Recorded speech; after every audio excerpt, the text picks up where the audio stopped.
இன்றைக்கி வாங்க நம்ம வீட்டில் என்ன சாப்பாடுன்னு பார்க்கலாம். எப்பயுமே கிச்சனுக்குள்ளே வந்தால் அரிசி எடுத்து தண்ணியில் போட்டுருவேங்க. அப்போ தாங்க நல்லா ஊறி சாஃப்டாக இருக்கும் சாப்பாடு. ஒலை வச்சாச்சுங்க. அடுத்தது பாகக்காய் பொரியல் பண்ணிக்கலாங்க. பாகக்காய் பெரட்டலுங்க. பாகக்காய்க்கு சட்டியை வச்சு எண்ணெய் நல்லெண்ணெய் பாதி கடலெண்ணெய் பாதி ஊற்றிக்குவேங்க. அப்போ தான் டேஸ்ட்டாகவும் இருக்கும், ஹெல்த்தியாகவும் இருக்குங்க. எண்ணெய் ஊற்றியாச்சுங்க. கடுகு போட்டுக்கலாம். கடுகு பொரிஞ்சோடனே வெங்காயம், பூண்டு, கருவேப்பிலை இடித்து வச்சுருக்கேங்க. சீரகம் மறந்துட்டேங்க, சீரகம் போட்டுக்கலாம். இதெல்லாம் பொரிஞ்சதுக்கப்புறம் வெங்காயம், பூண்டு, கருவேப்பிலை இடித்து வச்சுருக்கேங்க. சின்ன வெங்காயம் தாங்க போடுறேன், நல்லா இருக்குங்க டேஸ்ட்டாக. பூண்டு போட்டுக்கோங்க, நல்லா வாசமாக இருக்கும். நல்லா இதெல்லாம் நல்லா கிண்டி விட்டு நல்லா வணங்கினதுக்கப்புறம் பாகற்காய் கட் பண்ணி வச்சுருந்தேங்க.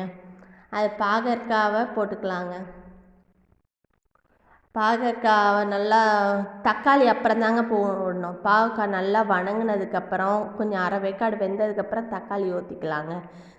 தக்காளி ஊற்றினா தான் நல்லா டேஸ்ட்டாக இருக்குங்க. இப்போயே தக்காளி ஊற்றினா ஒரு மாதிரி விரைச்சிக்கிட்டு இருக்குங்க பாவக்காய். நல்லா உப்பு போட்டு நல்லா வணக்கி விட்டு ஒரு அரை வேக்காடு வேக வச்சிடலாங்க. அடுத்தது தக்காளி போட்டுக்கிட்டேங்க. தக்காளி அரைச்சி ஊற்றிக்கிட்டேங்க. அப்போ தாங்க நல்லாயிருக்கும், நல்லா கிரேவி மாதிரி.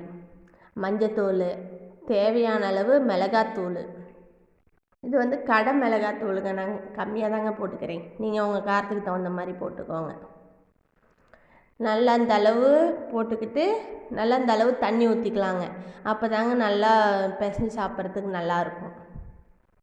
இன்றைக்கி நம்ம வீட்டில் ஐஸ் பிரியாணி, மதியானத்துக்கு சாம்பார், நேற்று வச்ச சாம்பார், பாகற்காய் பெரட்டினது, நைட்டு செஞ்ச பூரியும் சிக்கன் கிரேவியும். எல்லாரும் வாங்க சாப்பிட்லாம். நாங்கள் சாப்பிட போகிறோம்.